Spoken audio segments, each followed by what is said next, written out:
Okay, we're over here in Building 25 talking to the Visual Studio Team System team again. Do you want to go ahead and introduce yourself? Tell us what you do. Sure, I'm Stephanie Sod. I work on Team Foundation Server. Okay. And I'm Lori Lampkin. I manage the Team Foundation Server Redmond team. Okay, great. And so today we're talking about this business alignment piece. What is business alignment and what does that have to do with Visual Studio Team System 2010? Yeah, so what business alignment is, when we were talking to people, was how difficult it is to make sure that what you're building actually meets what your business or customers want. Go figure. That seems to be an important thing. And things change all the time. That not only does the customer or the business change, but also, as you know, when you are delivering a software project, that what you started with isn't necessarily what you end with. And so keeping these things in alignment is a real challenge. And so we think knowing what the work is and what you're building, that we can really help by enabling people and the work products that they're working on to be connected and to help you make sure you can easily manage the change throughout the system. Okay, Yep. so I know that to a degree Team Foundation Server is supposed to help you do that today in the shipping release, but Yeah. what, I hate to start with the negative, but what are some of the things you've heard from customers that they want us to do?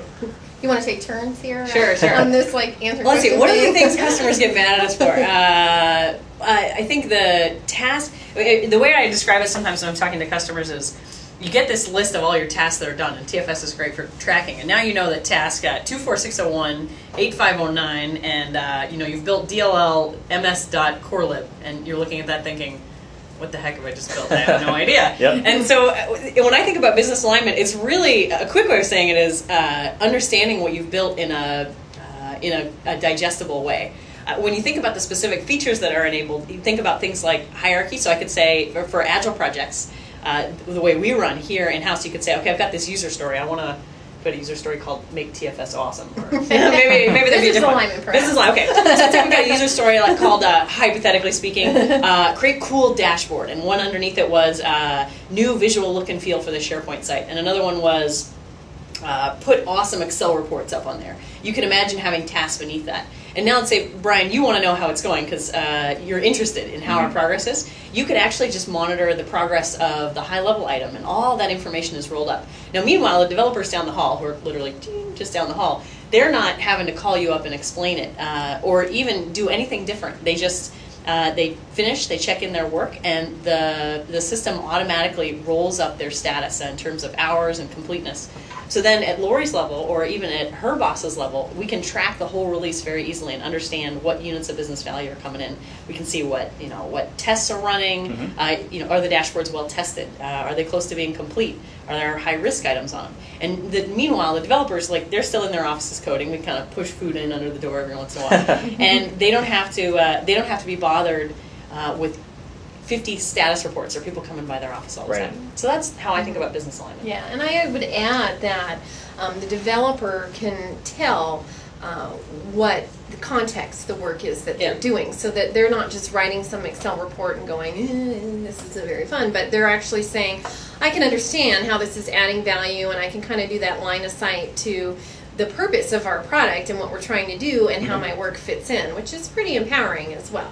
Yeah. So in listening to you describe that capability of having the tasks that roll up to the user stories, that already starts to sound like a hierarchy, which TFS today, the work items don't really support a hierarchy. So that's a big bet for you. We've heard you talk about that in the blogs, right? So that is certainly kind of the cornerstone then for what you're describing. That's the basic platform functionality, is a really flexible linking infrastructure where out of the box we'll have parent-child as well as related link types, but you can create predecessor, successor, or multiple parent-child things, or you can create your own different link types with their own rules and your own flexible system.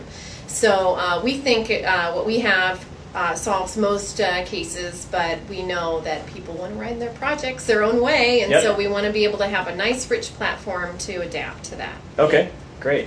And so what else are you doing? I mean, what else can we expect to see in Visual Studio Team System 2010 here? Oh shoot, that's a long list. I know. I mean, you're talking Some of about your favorites. we're talking right now about business alignment, and Right. I say, I talked about linking as a platform and the flexibility and the customization of that. But the key thing is that it's a very rich system in terms of being able to do great analysis on the data, rich querying and rich sorting, and being able to pull those same things into Excel and hooray into Microsoft Project, which today we don't round trip link types. We don't round trip predecessor, successor, and parent-child into Project and out of Project. You kind of have to preserve your MPP file and hope for the best, and if you create a new child, it doesn't show up. Well, that'll all be fixed, which means Microsoft Project can pick up automatically any new work that's been created as the project's been going on. That's great. Which again helps keep your schedule up to date without having to go run around and bug people on the team. That's great. And I understand you're also making some investments. So Project, obviously, that understands how to deal with hierarchies, and in a way, TFS is catching up to the level of hierarchies that Project Server supports. Yep. How about Excel? Are you making investments there to help me manage? I mean, we think, we have a pretty rich thing in Excel right now, but we also have some really fun views that I'm sure we'll have some demos out on the web to show you, or maybe we'll show you as part of this video, but I think that show you can have parent-child hierarchies in your Excel worksheets, and they're indented as you would expect, and you can bind them to queries so that new children will show up in your Excel worksheets, and so it's a really powerful system for very lightweight hierarchy management, and a great kind of bulk hierarchy editor as well. And we're doing lots of fun stuff in Visual Studio, so you can drag and drop work items and create links, and so it's a nice lightweight way of managing your work context and your work relationships. Great. And of course all that's flowing onto the warehouse, so we have a great set of reports that really can have much deeper traceability than when we had in V1. And we're just trying to make it a lot easier to create those reports. So we got some fun tricks up our sleeve in that department as well. Anything you can tell us today along those lines, or? Oh yeah, so one of my favorite things is Excel. Like, I love that tool because it's so powerful, and it's easy to use, and so. And I think it's the most widely used project management system in the world. Absolutely, yeah. It's Excel's number one, Microsoft Project's number two, but Excel dominates that. Oh yeah. Right. Yeah, and so I talked a little bit about how we can enable hierarchy management as well as list management in Excel with all your pivot tables and calculations and whatnot, but we have this right click in Visual Studio on a query that'll go then and translate that query and pull it from the warehouse, so you can get a trend on a query in Excel in a graph. Oh, sweet. Yeah, so it kind of jump starts you, hooking you right into that cube, and then you can drag in more fields from the cube, or get rid of some, or set your filters or your pivot tables the way you want. But wow, I mean, I don't have to worry about where's that data source, and what are the fields in the cube that match this query I just ran. So it's really useful to help with some basic slicing and dicing of data in an ad hoc fashion, much easier than going to reporting services and really calling your dev from down the hall to write it for you. Yeah, let me talk about this one, because this is actually probably one of my favorite features in Rosaria for business alignment. So a couple of weeks ago, I don't know if you've ever had this problem, or developers do. A couple of new developers come onto the team, and you're trying to figure out, well, I've got this load of bugs coming up, and I know historically, I've looked at my bug load, how fast am I going to be able to finish them? You're trying to estimate, basically, like, how much can I take? And it was just amazing. I built this query, because I'm able to use all our new features, all the people who don't have them yet are trying to get a hold of them. Right-click on the query, and you can immediately get a link to the cube, so I can see all of my historical bug information on my team. And then, so I can see what their historical fix rate is. And then I'm thinking to myself, I've got some new guys coming on, so let me see what the historical fix rate is and how fast guys tend to ramp. The velocity, right?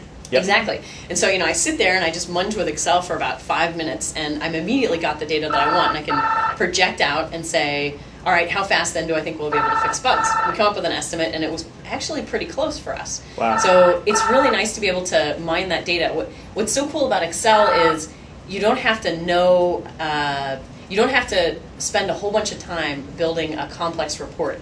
because lots of times you just want to ask questions and Yep. munge your data around. This happens for Lori a lot too. Like you're trying to figure out how fast is the velocity in different parts of the team, how are we going to handle bugs, and for teams that are working very agilely, your workload's changing all the time. So I love the Excel reporting. I think it's totally kicks butt. And so at the end of the day, I mean, that's what it's all about, right? It's answering questions, it's steering your projects, and so I think we did a great job the first couple of releases of getting the data into TFS, and so now let's get it out, let's answer those questions. Exactly. So awesome. Yeah. All right, well, we'll revisit you and maybe do a couple demos and take a look at what you built.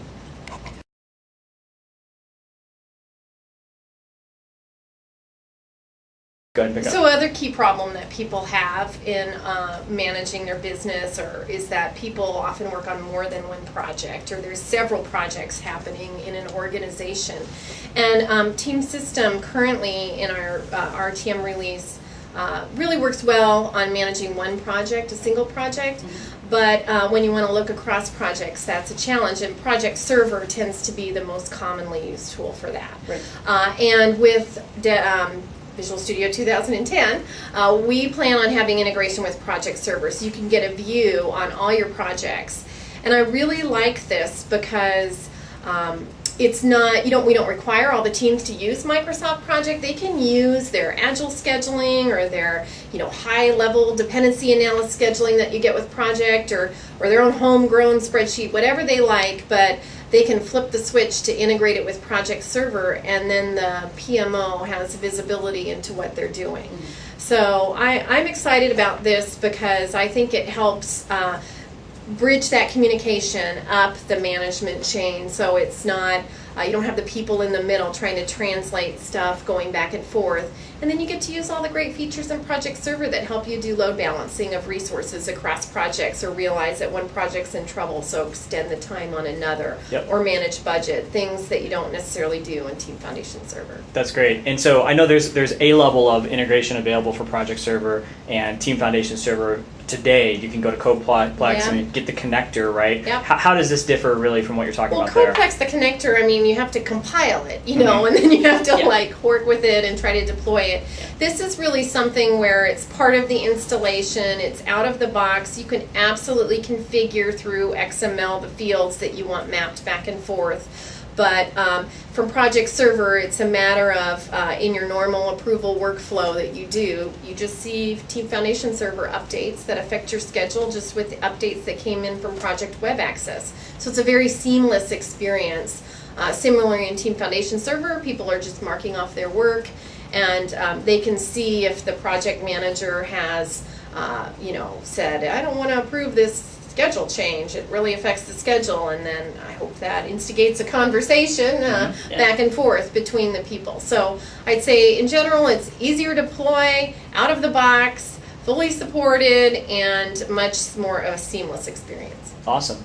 Good stuff. Yeah. Anything I'm forgetting here before I cut you off again? I just, it's one of our top requested how can we miss that? features, and it's like core to business alignment. So business alignment, do the right thing, build the right thing, report that back to senior management, and add to my projects, or manage my projects more agilely. What was the other one? Adjust to change. Exactly. Because it's all going to change. You can plan it, and then the next day it's different. Exactly. Awesome. Well, thanks for spending some time with us. Thank you.